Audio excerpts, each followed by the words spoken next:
ನಮಸ್ಕಾರ ಸ್ನೇಹಿತರೆ, ಸ್ವಾಗತ ಸುಸ್ವಾಗತ ಅಂತ ಹೇಳ್ತಾ ಇವತ್ತಿನ ವೀಡಿಯೋ ಶುರು ಮಾಡ್ತಿದ್ದೀನಿ. ಗೌರಿಕಾಯಿ ಪಲ್ಯ ಹೇಗೆ ಮಾಡ್ಬೇಕಂತ ನಾನು ತಿಳಿಸ್ಕೊಡ್ತೀನಿ. ಬನ್ನಿ, ಹೊಸ್ದಾಗಿ ಯಾರೆಲ್ಲ ನೋಡಿಲ್ಲ ದಯವಿಟ್ಟು ಸಬ್ಸ್ಕ್ರೈಬ್ ಮಾಡ್ಕೊಳ್ಳಿ. ತೊಂಡೆಕಾಯಿ ಮತ್ತು ಗೌರಿಕಾಯಿ ಎರಡನ್ನೂ ಒಟ್ಟಿಗೆ ಬೇಯಿಸ್ಕೊಳ್ಳಿ. ಜಾಸ್ತಿ ಹೊತ್ತು ಬೇಯಿಸ್ಬೇಡಿ, ಸ್ವಲ್ಪ ಹೊತ್ತು ಬೇಯಿಸಿ. ಒಂದು ಬೌಲಲ್ಲಿ ಆಯಿಲು,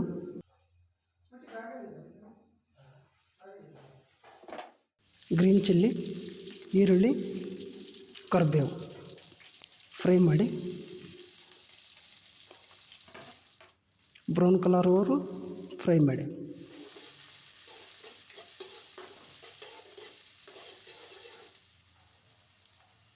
ಇವು ಬೇಯಿಸಿರೋ ಗೌರಿಕಾಯಿ ಮತ್ತು ತೊಂಡೆಕಾಯಿ ಎರಡನ್ನೂ ಫ್ರೈ ಮಾಡಿ.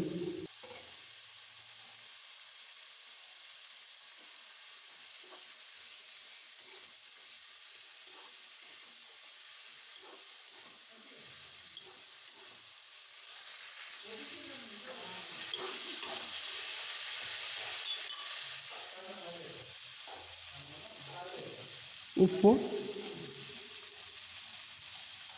ಖಾರದ ಪುಡಿ, ಧನಿಯಾ ಪುಡಿ, ಅರಿಶಿನ ಪುಡಿ ಮತ್ತು ಶೇಂಗಾ ಮಸಾಲೆ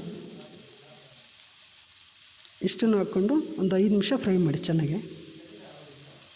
ಆಲ್ರೆಡಿ ಬೆಂದಿದೆ ಚೆನ್ನಾಗಿ. ಸೊ ಇದೆಲ್ಲ ಮಿಕ್ಸ್ ಆಗಬೇಕು, ಪೂರ್ತಿಯಾಗಿ ಫ್ರೈ ಮಾಡಿ.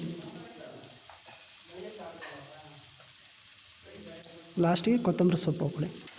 ಇವತ್ತಿನ ರೆಸಿಪಿನ ನಾನು ಹೆಂಗೆ ಮಾಡ್ತಾಯಿದ್ದೀನಿ, ಹೊಸ್ದಾಗಿ ಯಾರೆಲ್ಲ ಸಬ್ಸ್ಕ್ರೈಬ್ ಮಾಡ್ಕೊಂಡಿಲ್ಲ ಸಬ್ಸ್ಕ್ರೈಬ್ ಮಾಡ್ಕೊಳ್ಳಿ ಅಂತ ಹೇಳ್ತಾ ಮುಂದಿನ ವೀಡಿಯೋದಲ್ಲಿ ಸಿಗೋಣ. ಫಾಲೋ ಮಾಡ್ಕೊಳ್ಳಿ, ಶೇರ್ ಮಾಡಿ, ಲೈಕ್ ಮಾಡಿ, ನಿಮ್ಮ ಅನಿಸಿಕೆ ಮುಖಾಂತರ ಕಮೆಂಟ್ ಮಾಡಿ.